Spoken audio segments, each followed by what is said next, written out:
In this first video of our four-part series on the episode of African traditional religion, we are going to talk about what the African community believed in, how they perceived life, the gods they worshipped, the places of worship, the tools they used for worship, among others.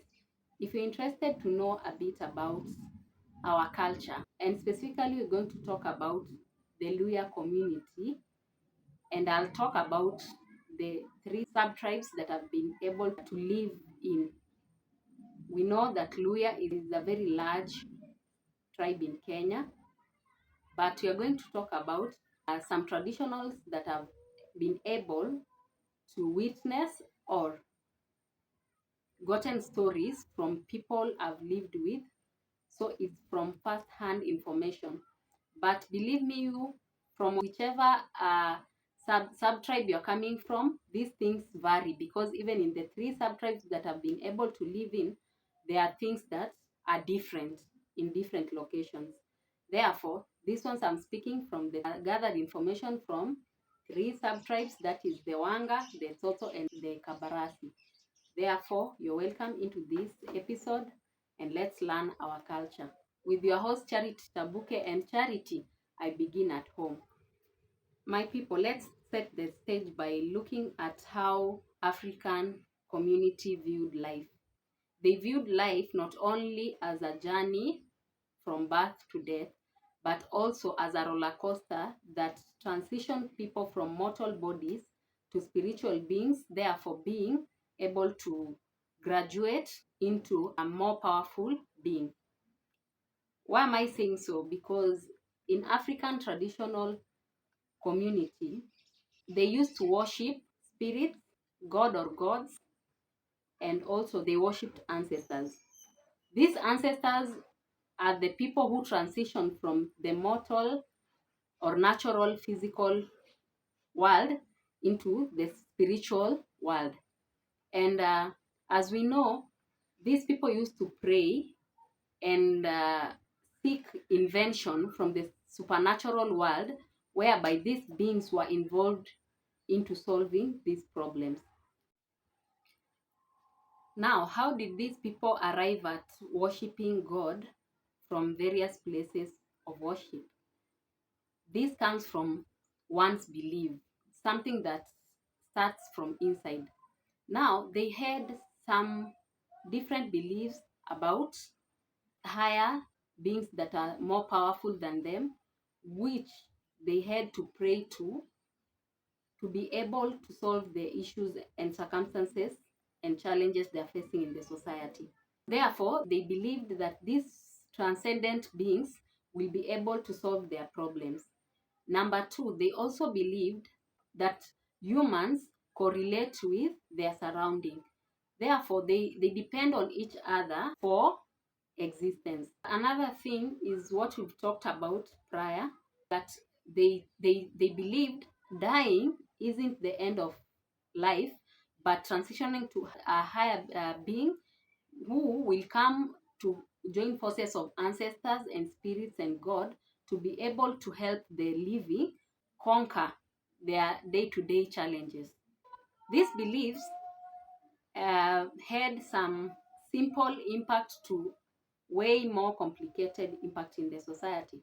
For example, if you have mumps, they believe that if you wanted to get healed, you will go fetch some firewood, come back home with the firewood, then look for a tree that is called mrembe. You take that firewood to the mrembe tree, and then you go round singing sinda indai humrembe, sinda indai humrembe. So that is saying sinda indai is the now mumps, humrembe to the tree now.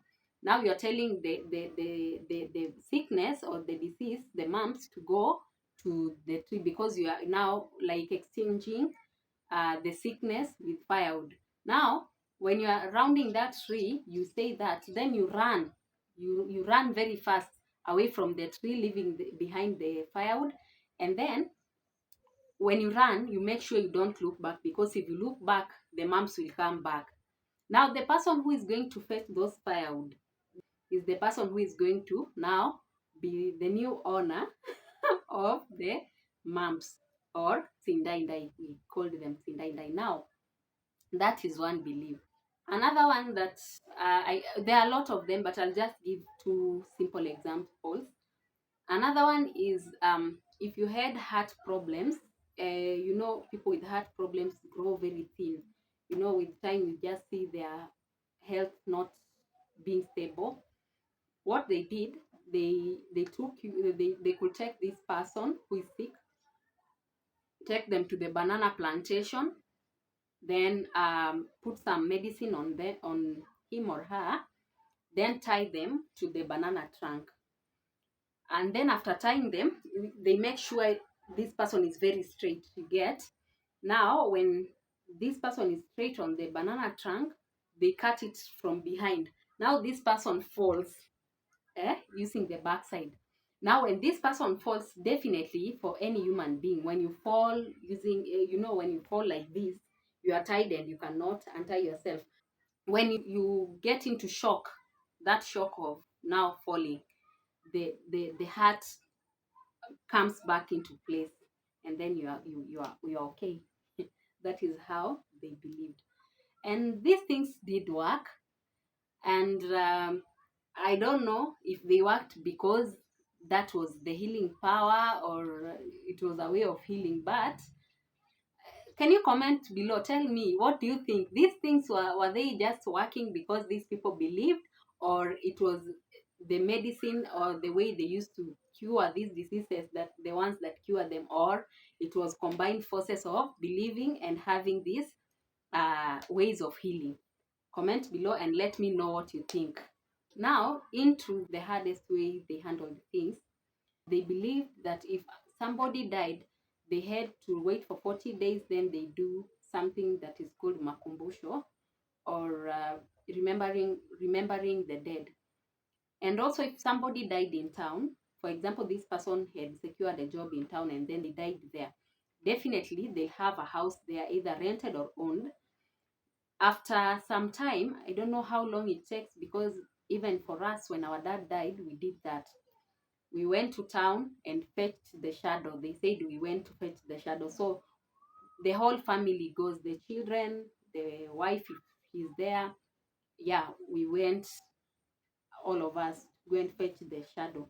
I don't know what that was for, but we did as we were told.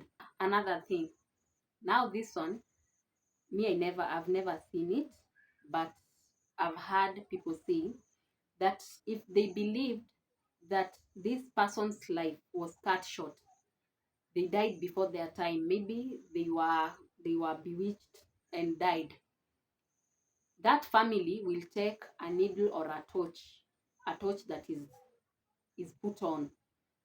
It has lights, therefore, and some batteries in the torch. They will bury the dead with it. When that torch goes off in the grave, the person who is suspected to have killed this person will also die. After that torch goes off, this person goes off, because it was not in their consent to have died. They were just cut short. Therefore, that one happened.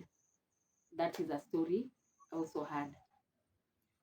So there is another thing they did, talking to the dead, the recently dead bodies.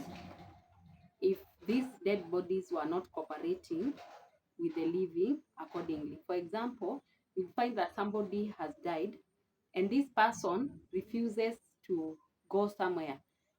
For example, should I say this?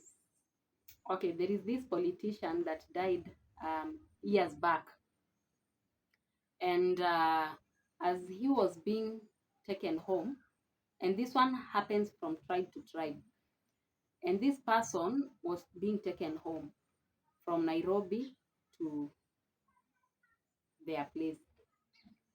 Then, when they reached midway, he refused to go home. Now the car could not go forward. It was just accepting to go back to Nairobi. But now going home, it refused. And also, I've witnessed a dead body that refused to go to the mortuary of a relative. And this person, I think she was angry because the person who was taking her to the mortuary, who was volunteering to take her to the mortuary, refused to buy her medication when she was still alive. 2 weeks later, she died. When she came volunteering to take her to the mortuary, she refused. We were there, and even my brothers and sisters, we were there, we saw it. So the vehicle was just the tires of the vehicle were just rolling backwards, and it was removing smoke. And then this person was saying that he's smelling rotten smell. So there are many cases we've had. They are crying blood, they are crying, they are opening eyes to those people that they did not like. They are becoming, they are swelling because they have seen somebody they did not want to see. Maybe they had a beef when the dead person was still alive. So there are different cases, but there are people who come to talk to these bodies and just talk to them so that they would cooperate. Another one that happens is when there is a persistent uh, troublemaking from a dead person. Like, this person is coming back, disturbing through dreams, strangling people, and doing all sorts of things in the family. What they would do, or to the person that killed them, that is, if they were cut short, they were killed.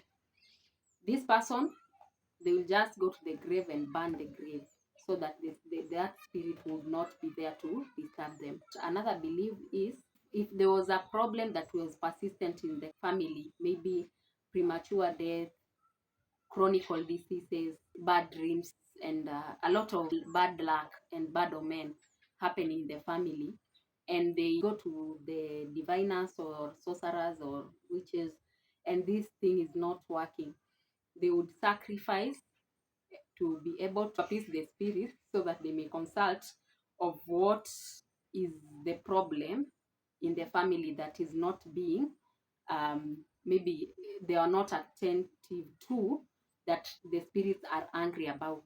Therefore, there they'll have to sacrifice accordingly. Maybe they'll take goats, or maybe a cock, or maybe a cow. Now, where were these places of worship that these spiritual leaders would go, or traditional leaders would go to lead their worship and their loyalty to the supernatural beings that were involved in that particular community? People worshipped at shrines, mountains and hills, lakes, rivers, water bodies, crossroads, caves, temples, sacred groves, and ancestral homesteads. Now, how did these people connect to these spiritual beings?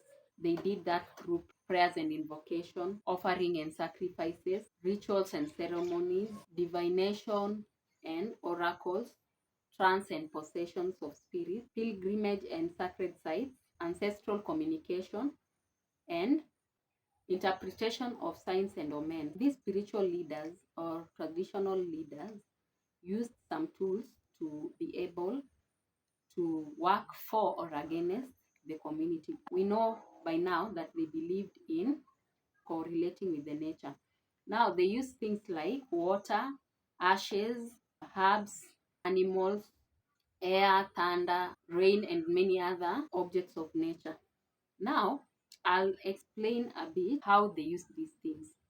For example, water was to be used for cleansing, as a mirror, because they did not have mirrors by that time, to be able to show people that go to consult them the image or the video, yes, the video of their lives, what happened, and to confirm the people who are maybe doing them evil, and also to mix herbs and drink so that they may be healed, because also water is life. Another one is herbs. Herbs could be used as medicine to work for or against the people, because some medicines were to heal people and some medicines were used against people in witchcraft and all those sorts of things. Another thing is ash. Ash uh, will be obtained either from the dead corpses, the sacrifices, or the herbs, anything, because ashes could be used for different things. And again, every tool on this list would work either for or against people. There are also tools like thunder. Animals, we shall see in the later videos that we have sometimes some skins, some parts of the animals, bones, and all of that, that were used as medicine for certain things. Let's now know who are these religious leaders. We have got diviners, astrologers, sorcerers, witch doctors, palm readers, among others. And these people, again, they work either for or against the community or society or family. Yes. Diviners help people in the community for healing, marriage, those issues that are stubborn in the community. But witches are believed to be evil people who work against the people in the community. There are palm readers who are also good and others are evil. Palm readers can read your palm. They tell you put your palms like this, and then they will check how the lines in your hand look like, and they will tell you your destiny. So sometimes you'll find if you are working with a good person, they'll just tell you how to be careful, not to expose yourself to danger and all that. But if you find a bad person, an evil one, they will snatch or they will take away, they will steal your destiny. They have a way of they do those things. Maybe they'll tell you to wash your hands in certain water, and you're not knowing that now that is how you're handing over your destiny. And then that water will be given to somebody else, maybe a person who wants power in the community and all of that. They'll wash to pick your destiny in that water. Astrologers who study the moon, the sun, and the stars, and the seasons and times, they know now the seasons and times and destinies and those patterns in the family. So yeah, I believe that they were important people. These people are important to the society, but as we know, in every setup, either it's that the marketplace, either it's family, either it's community, either it's a country, there are always good people and bad people. Therefore, we cannot say that everything is bad. According to my opinion. Everything in the African culture, it seems to have been demonized. Everything is demonic. But do you think everything is demonic? Really? In my opinion, I just think we don't have we just don't have the discernment spirit to know this is good, this is bad. Because I believe that if you can have medicine in the form of herbs, and this medicine you are just using for the purpose of healing, is it a demonic thing? Did God create everything to be demons? That is according to me, but you have your opinion. Therefore, comment below. Let's keep the engagement alive, and every person has something to say. I know on this one. On to the last point of today. Now we're going to talk about how these roles get passed to the next generation. These things really needed to be inherited because we are mortals, as we all know. And now, because at some point people get old and they die, they need successors. How did they do the mentorship? They did by identifying one child in the family, and a lot of the times in some tribes you will find that the firstborn was the one to be left with these possessions. And in other tribes, you find that the last born is the one to take over. Now, according to or depending with the tribe, because these things do differ from tribe, even not tribe, community to community, these things differ. I've said I'll talk about three sub-tribes, but when we'll be talking about the part of marriage, how religion affected marriage, you will get to see how the Totos or the Wangas do their thing and how the Kabarasi do their thing. Okay? Now, these people will identify a child who is potential, keen, observative, secretive, will be able to take after the parent or that leader. We have this saying in Luhya that says, Shinulanula Chachirabtoro, meaning if a child is destined for greatness, you will know at their younger age. These things will be done gradually until this person graduates from every ceremony that they take. They take them into stages. And in every stage, there's a ceremony, rituals, and all those things being done to be able to equip this child or this person now to succeed their parents or their leader. Yeah. Now I want you to share with me and tell me, what are these sayings or myths or these things that you are being told, lessons, that in your sub tribe or in your tribe, that you are told when you are young, if you do this, this will happen. I'll tell you, this is a bonus. For us, in our tribe, if you ate and then you put your hand down like this, you're sitting like this and you're eating, they used to tell us that your parent will die. Another thing that they used to tell us is that if you wear a red dress and it is raining, thunder will strike you. That is another thing we were told. And then, if a bird flew past you and then it pees on you, that meant bad omen. You have bad luck in your life. Eh? So, be careful. And then there is this thing that was happening at home. My grandmother could not go anywhere without you meeting them. And not us girls, boys. If she wanted to go out because she gave birth to her firstborn, was our dad, the only child to her. So her luck was in men. If she met men while going somewhere, that meant good luck. And if she met women, that journey is of bad luck. Therefore, all the time she wanted to go out, she would call our young brother, uh, come, go, then meet me as I'm coming.